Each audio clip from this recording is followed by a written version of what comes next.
حضرت عبداللہ ابن عباس رضی اللہ تعالیٰ عنہ سے مروی ایک روایت ہے، میں ایک دن حضور کے پیچھے بیٹھا ہوا تھا، سواری میں حضور کا ردیف تھا، تو حضور نے فرمایا، اے بیٹے، اے لڑکے، میں تجھے کچھ کلمات سکھاتا ہوں، تو اللہ کے حقوق کا خیال رکھ تو وہ تیری حفاظت فرمائے، تو اللہ تعالیٰ جل شانہ کے احکام کی حفاظت کر تو اسے اپنے سامنے پائے گا۔ اذا سألت فاسأل اللہ، جب سوال کرے تو اللہ سے ہی سوال کرے، اللہ سے مانگنے کا مزاج پیدا کر لے کہ فرمایا تمہارے جوتے کا تسمہ بھی ٹوٹ جائے تو وہ بھی اللہ سے مانگو۔ ضرور بازار میں جاؤ دکاندار سے، لیکن حقیقی طلب اللہ سے ہونی چاہیے، بات بات پہ اللہ سے سوال کرو، بڑی سے بڑی چیز بھی اس سے مانگو، چھوٹی سے چھوٹی چیز بھی اسی سے طلب کرو۔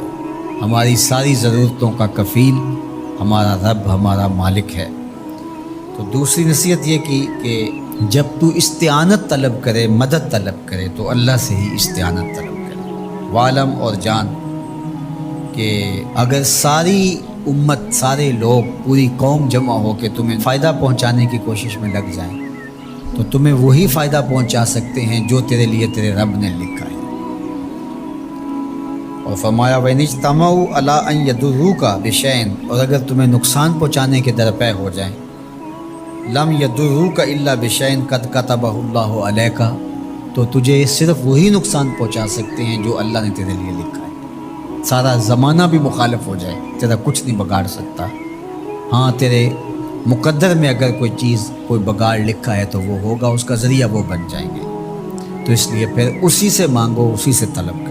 رفعت الاقلام وجفت الصحف، جو لکھنا تھا اللہ نے لکھ دیا، لکھنے کے بعد قلم اٹھا لیا گیا اور جن صحیفوں پہ لکھا تھا وہ خشک ہو گئے، اب کتابیں بند ہیں، تو اس لیے اس نے تیرے لیے جو لکھا ہے وہ ہو کے رہے گا، تو خام خواہ لوگوں سے ڈرنے کی ضرورت نہیں ہے، اور تیرا فائدہ، تیرا نقصان اسی کے دستے قدرت میں ہے، تو اسی سے طلب کر، اسی سے مانگ۔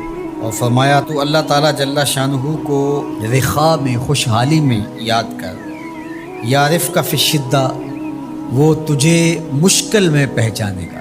یعنی جو شخص خوشحالی کے دور میں اس کے پاس دولت ہے، صحت ہے، تو اللہ تعالیٰ کو فراموش نہیں کرتا، اللہ اس کی بدحالی کے زمانے میں اس کو فراموش نہیں کرتا۔ وعلم، اور جان، ان النصر مع الصبر، کہ جو مدد ہے وہ صبر کے ساتھ آتی ہے۔ وان الفرج مع الکرب، اور کشادگی جو ہے وہ مشکل کے ساتھ آتی ہے۔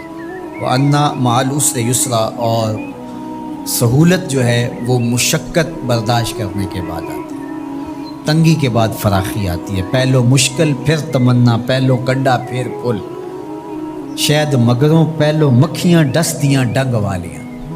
تو یہ سب ہوتا ہے، مشکلات، تکلیفیں، آلام، مصائب، ان سب سے گزر کر کے آسانیاں آتی ہیں۔ خود حضور کی زندگی دیکھ لیجئے، مدنی زندگی، مکی زندگی کے گزرنے کے بعد، طائف کے مراحل کو طے کرنے کے بعد آتی ہے۔ تو ہم ڈائریکٹ اگر چاہیں مکی زندگی کو اختیار کیے بغیر اور طائف کی مشکلات اور سنگلاخ راستوں سے گزرے بغیر مدنی برکتیں حاصل کرنا، تو وہ نہیں پا سکتے۔ تو یہ اللہ تعالیٰ نے ایک نظام رکھا ہوا ہے۔